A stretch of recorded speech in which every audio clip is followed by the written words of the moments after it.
금요일 새벽 예배를 하나님께 올려드리겠습니다.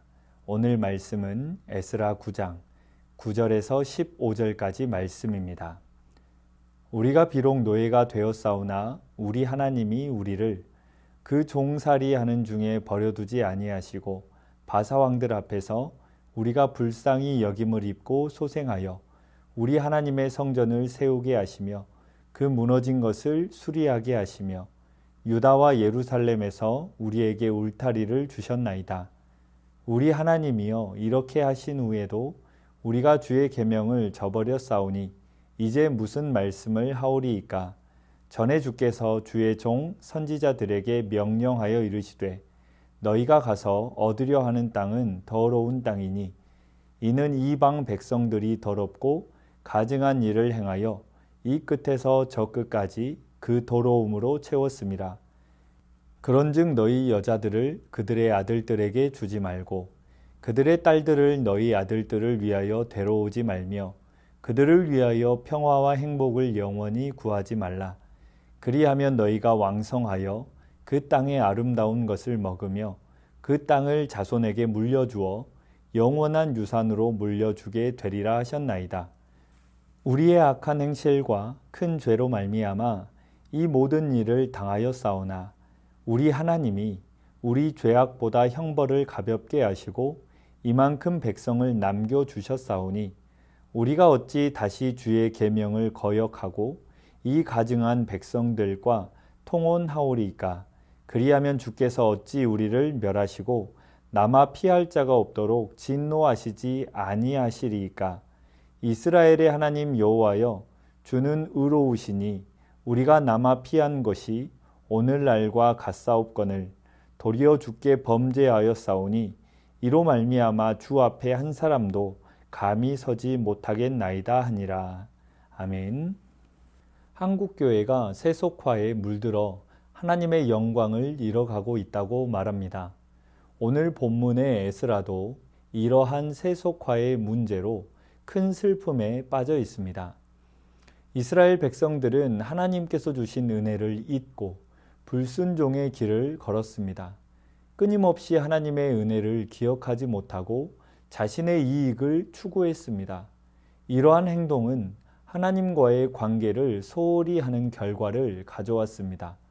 결국 그들은 자신의 잘못을 변명할 수 없는 상황에 처하게 되었습니다.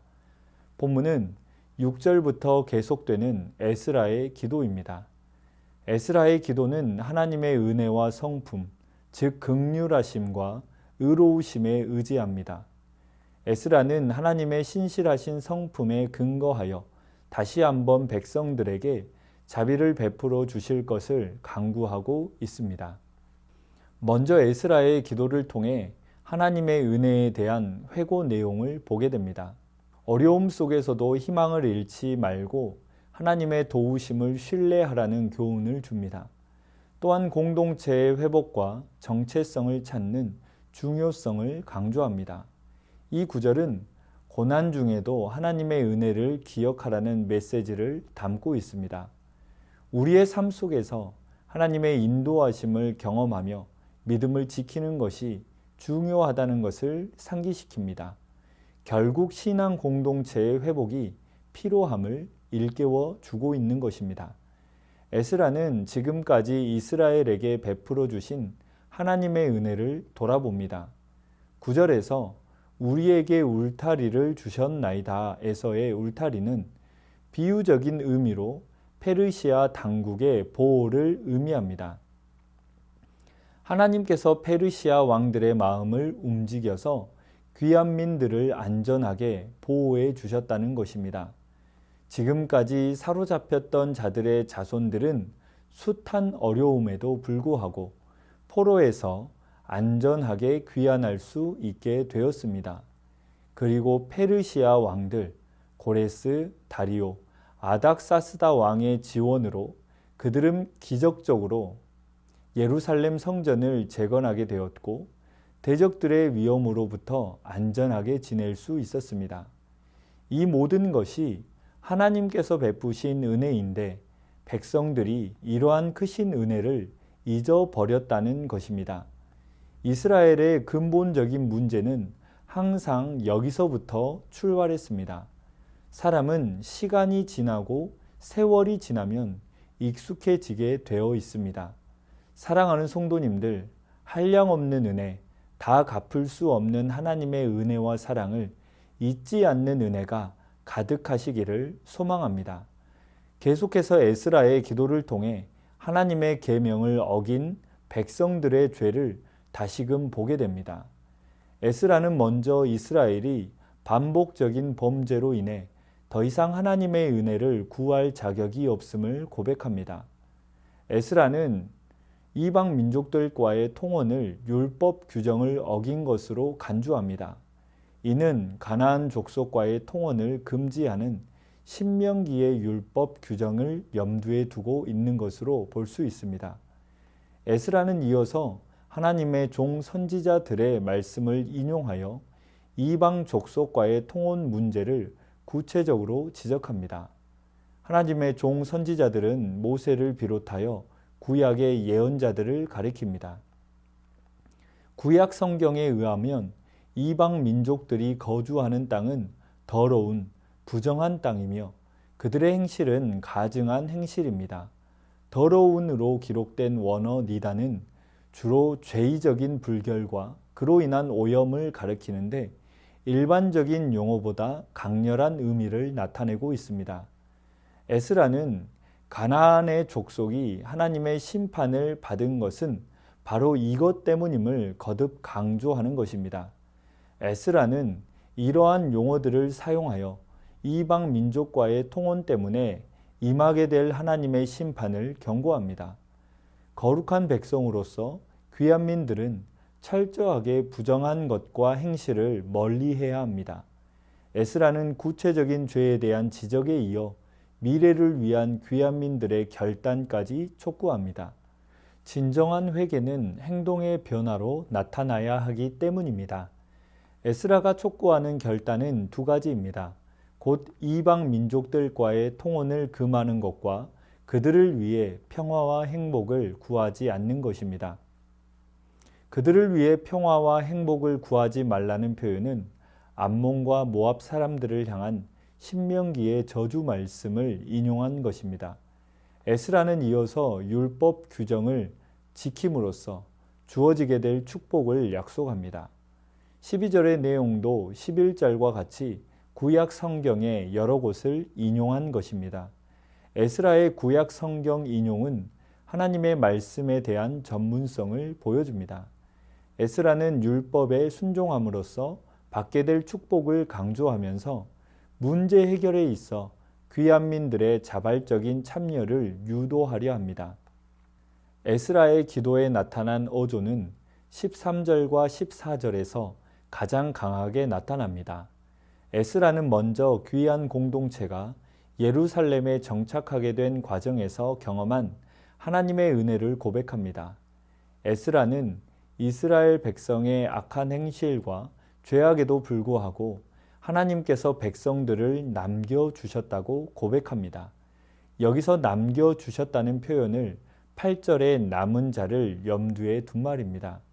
에스라는 회복된 이스라엘로서 남은 자들에게 이방 민족들로부터 유다 공동체를 거룩하게 구별할 책임이 있음을 암시합니다.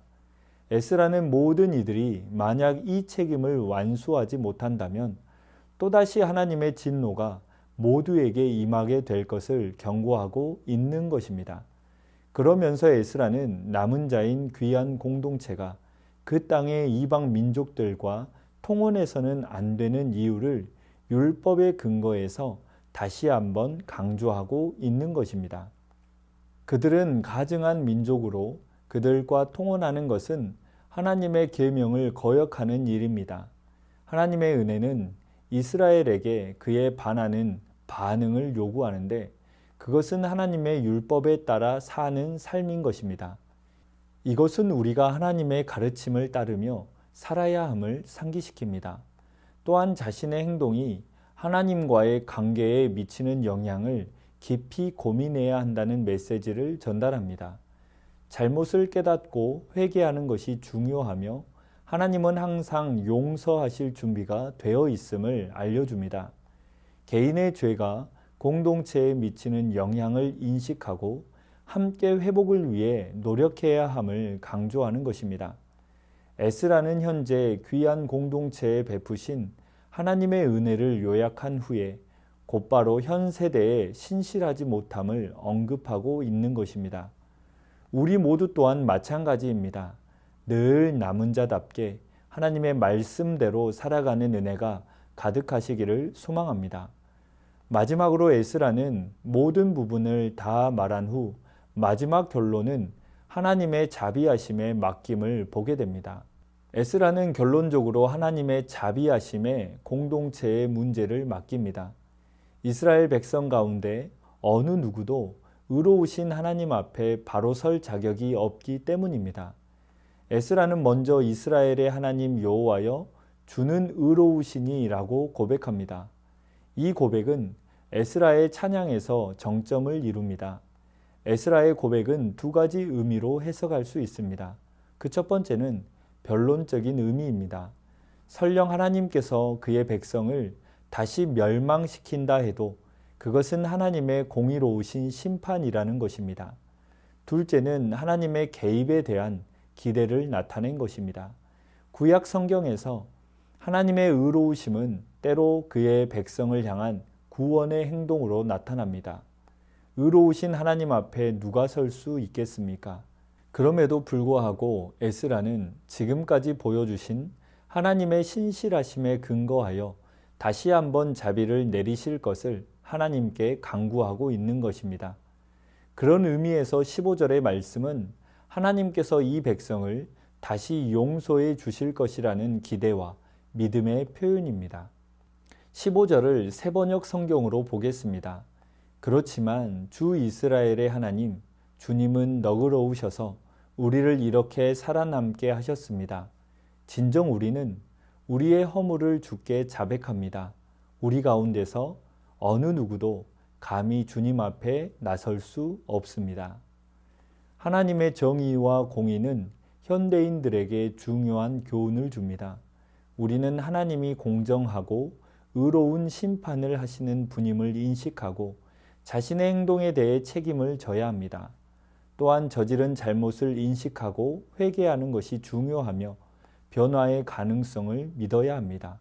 마지막으로 비록 우리의 죄가 크더라도 하나님의 은혜가 더 크다는 사실을 잊지 말고 하나님의 정의를 기억하며 올바른 삶을 살도록 격려해야 합니다. 우리는 하나님의 은혜와 정의 그리고 회개의 중요성을 깊이 깨닫게 됩니다. 이 구절은 우리에게 어려움 속에서도 희망을 잃지 않고 하나님의 도우심을 신뢰하라는 메시지를 전합니다. 또한 우리는 자신의 행동이 하나님과의 관계에 미치는 영향을 깊이 고민하며 공동체의 회복을 위해 함께 노력해야 함을 상기시킵니다.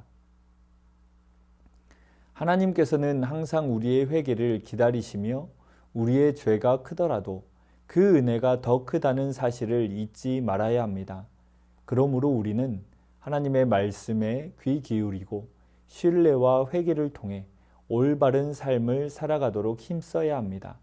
하나님께서 우리를 인도하시고 회복시키실 것임을 믿고 나아가야 합니다. 교회가 다시 영광을 되찾기 위해서는 세속화된 죄를 회개하는 것으로 시작합니다.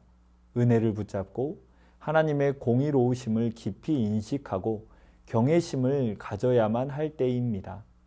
사랑하는 성도님들, 하나님의 은혜와 사랑을 잊지 않고 진정한 회개로 하나님께서 인도하시고 이끄시고 채우심의 은혜 기대하며 오늘 하루를 하나님께 올려드리는 영광의 삶이 되시기를 주님의 이름으로 축원합니다. 주신 말씀 의지하여 함께 기도하겠습니다. 하나님께서 베푸신 은혜와 사랑을 잊지 않는 은혜와 자복하는 마음을 주옵소서. 세속화되어지는 것이 아니라 하나님의 계명을 지키며 말씀대로 살아가게 하옵소서. 하나님의 정의와 공의를 신뢰하며 자비로운 하나님께 맡기는 인생이 되게 하옵소서. 이 시간 말씀 의지하여 함께 기도하겠습니다.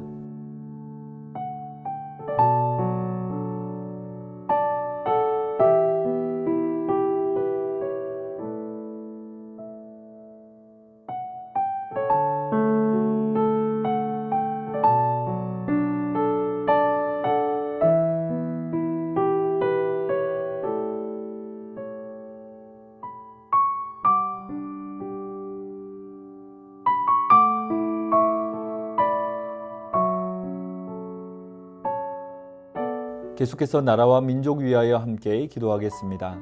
하나님의 의로 열방의 허물과 죄를 용서하여 주시고 회복의 은혜를 주옵소서. 이 나라가 생명과 평화의 하나님 나라, 공평과 정의의 하나님 나라 되게 하옵소서. 전쟁과 폭력, 자연재해로 신음하는 열방을 붙드시고 핍박받는 교회와 성도들을 안전하게 지켜 주옵소서. 이 시간 나라와 민족 위하여 함께 기도하겠습니다.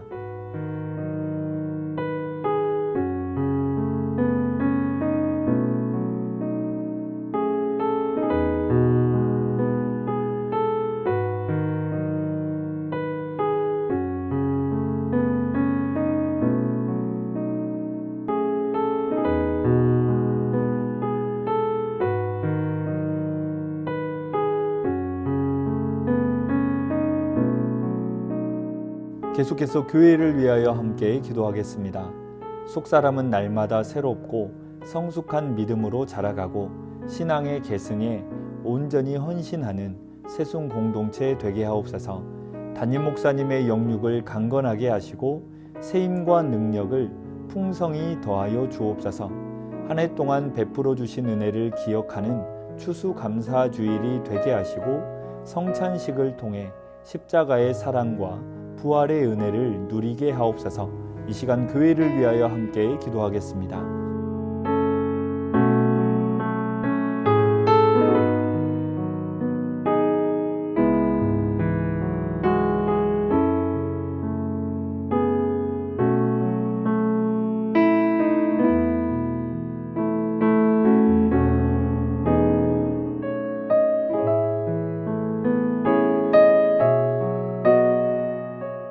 마지막으로 선교사님과 환우분들을 위해 기도하겠습니다. 오늘은 과테말라 도익찬 노행자 선교사님을 위해 기도하겠습니다. 아둘람의 모든 사역을 친히 지켜주시고 어려움이나 의료사고가 없도록 보호하여 주옵소서. 몸과 마음이 지친 원주민들이 아둘람을 찾아와 주님의 사랑 안에서 새 힘을 얻고 회복되게 하옵소서. 스리랑카 박수키 선교사님을 위해 기도하겠습니다. 기숙사 아이들이 하나님과 사람에게 사랑스러워 가는 자로 살게 하옵소서. 기숙사 아이들과 함께 생활하는 가운데 예수님의 향기를 흘려보내는 자로 살게 하옵소서. 환우분들을 위해 기도하겠습니다. 김선화 권사님, 간 수치가 떨어지지 않고 있습니다. 간 수치가 속히 정상화되고 황달이 깨끗이 사라지는 치유의 역사를 베풀어 주옵소서. 김현정 집사님의 어머니 대동맥 파열 수술 이후 회복 중에 있습니다. 추가 출혈 없이 혈압이 안정되고 빠른 회복이 이루어지게 하옵소서. 김인숙 권사님의 어머니 정복생 집사님, 골절 수술 후 급성 폐혈증으로 중환자실에 계시다가 일반 병실로 옮기셨습니다. 회복시켜 주시고 완치까지 지켜 주옵소서. 박대호 집사님 CT 촬영 결과 이상이 없고 회복 상태도 좋습니다.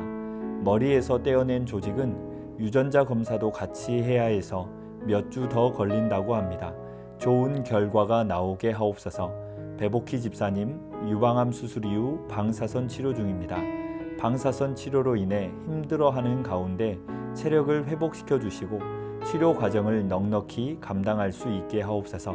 조종순 권사님의 남편 백형호님 뇌출혈 후유증으로 식사를 하지 못하고 균형을 잡지 못합니다. 손상된 신경과 기능을 회복시켜 건강을 속히 되찾게 하옵소서. 박세은 집사님 유방암 발병 이후 뼈로 전이되었습니다. 육신의 통증이 완전히 사라지고 치료 과정 속에서도 하나님의 강한 손이 함께 하시며 회복의 은혜를 경험할 수 있게 하옵소서. 김민정 집사님 방사선 치료의 효과가 크지 않아 현재는 호르몬제로 치료를 받고 있습니다. 검사 수치가 더 이상 악화되지 않고 안정되며 하나님의 은혜로 점차 회복되게 하옵소서. 권호순 권사님 진행 중인 항암 치료가 계속 효과를 나타내어 암세포가 완전히 사라지고 면역력이 증가하여 모든 치료를 잘 감당하게 하옵소서. 노성빈 형제님 크론병으로 8주에 한 번 주사제 치료를 하고 있습니다. 부작용 생기지 않도록 보호하여 주시고 소장의 모든 염증이 사라지게 하옵소서. 이외에도 수술과 시술 중에 계신 분들, 회복 중에 계신 분들, 모든 환우분들의 몸과 마음을 회복시켜 주옵소서. 이 시간 선교사님과 환우분들을 위해 기도한 후 자유롭게 기도하겠습니다.